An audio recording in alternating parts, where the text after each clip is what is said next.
Pendant longtemps, le taureau noir était considéré comme la pire compagnie du chevalier mage du royaume de Clover. Une bande de marginaux, de ratés et de mages incontrôlables qui accumulaient plus de dégâts matériels que d'exploits. Personne ne les prenait au sérieux, pas même les autres capitaines et bien sûr les autres compagnies du chevalier mage. Et pourtant, au fil de l'histoire, cette compagnie est devenue une véritable machine de guerre. Des mages capables de défier les démons, de manipuler le destin, de régénérer le mana, de soigner des blessures mortelles ou encore d'annuler la magie elle-même. À tel point qu'aujourd'hui, une question mérite d'être posée. Le taureau noir n'est-il pas en réalité la véritable meilleure compagnie du royaume de Clover? Dans cette vidéo, nous allons voir pourquoi, malgré le classement officiel, le taureau noir possède les membres les plus puissants, les capacités les plus cheatées de tout l'œuvre. Et pourquoi, selon moi, cette compagnie aurait largement dû être reconnue comme la numéro 1 du royaume de Clover.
À leur début, les membres du taureau noir avaient tous un point en commun. Ils étaient rejetés par la société. Asta ne possédait aucune magie. Noël était incapable de contrôler son immense mana, du coup repoussé par sa propre famille. Luck était considéré comme un véritable danger. Vanessa vivait enfermée comme un simple outil. Finral était méprisé par sa propre famille. Martin n'était qu'un simple paysan. Henri était condamné à vivre isolé dû à sa malédiction. Gris cachait sa véritable apparence par manque de confiance. Gauche ne vivait que pour sa sœur, car tous les deux ont été trahis par leur propre famille pour des affaires de biens et d'héritage. Charmy semblait n'être qu'une simple fille obsédée par la nourriture. Et Nero n'était même pas considéré comme une humaine. Et plein d'autres. Autrement dit, personne ne croyait réellement en eux. Mais Yami lui voyait le véritable potentiel. Ou du moins, il croyait en eux. Il ne recrutait pas les meilleurs mages, il recrutait ceux qui avaient encore tout à prouver et ceux qui étaient rejetés. Puis Asta est arrivé. Son absence totale de magie n'a jamais empêché sa détermination de contaminer toute l'équipe. À force de toujours dépasser ses limites, il est devenu une source de motivation pour chacun des membres du taureau noir. Même Yami reconnaît qu'Asta l'a poussé, lui aussi, à continuer de progresser. Grâce à cette philosophie, chaque membre du taureau noir a révélé un potentiel immense qui était resté caché pendant des années.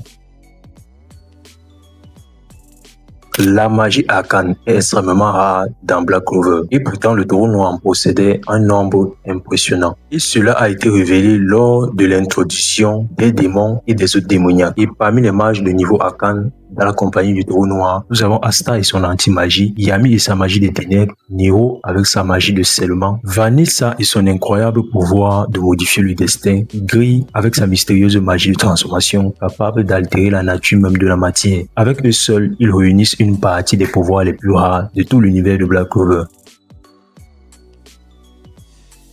Le taureau noir possède également d'excellents soutiens. Gris peut désormais soigner des blessures extrêmement graves grâce à l'évolution de sa magie. Donc dans cette compagnie du taureau noir, grâce à sa magie de niveau arcane, elle est devenue comme une mage de soutien au même niveau, voire dépasser une mage expérimentée telle que Mimosa Vermilion. Nero est capable de renfermer certaines blessures grâce à sa magie de scellement. Même sans disposer d'un véritable guérisseur comme Mimosa, le taureau noir reste capable de maintenir ses troupes en vie dans les combats les plus difficiles. Charmy possède probablement l'une des meilleures magies de soutien parmi les mages du royaume de Clover. Grâce à son second attribut, elle peut produire de la nourriture magique permettant de restaurer le mana perdu. Autrement dit, elle permet à ses alliés de continuer à combattre alors qu'ils auraient normalement atteint leur limite de pouvoir magique. Dans une guerre, cette capacité est tout simplement monstrueuse.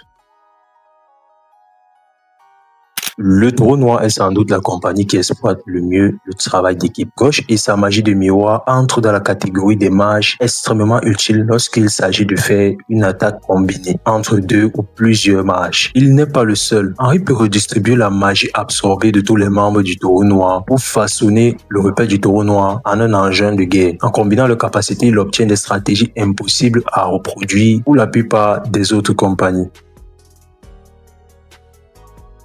Peu de mages dans le royaume de Clover peuvent réellement combattre les démons à cause de leur magie pas tout à fait au point pour ce style d'adversaire. Mais le Taureau Noir en possède plusieurs capables de rivaliser ou de combattre des démons. Asta avec son anti-magie, Yami et sa magie des ténèbres, et Nero dont la magie de scellement s'avère extrêmement efficace contre certaines menaces démoniaques. Le Taureau Noir dispose donc de plusieurs armes naturelles contre les plus grandes menaces du monde de Black Clover. Impossible de parler du Taureau Noir sans évoquer Asta. Son anti-magie lui permet d'annuler pratiquement toutes les formes de magie. Face à un univers où tout repose sur la magie, posséder un pouvoir qui détruit ce principe est complètement abusé. Peu importe la puissance de son adversaire, Asta reste toujours capable de renverser une situation. Finral est probablement l'un des meilleurs mages de soutien du royaume de Clover. Sa magie spatiale permet de transporter instantanément ses alliés sur le champ de bataille et participer à des combats d'équipe. Natch complète parfaitement cette capacité grâce à sa propre magie des ombres et à ses déplacements. Ensemble, ils offrent au Taureau Noir une mobilité exceptionnelle.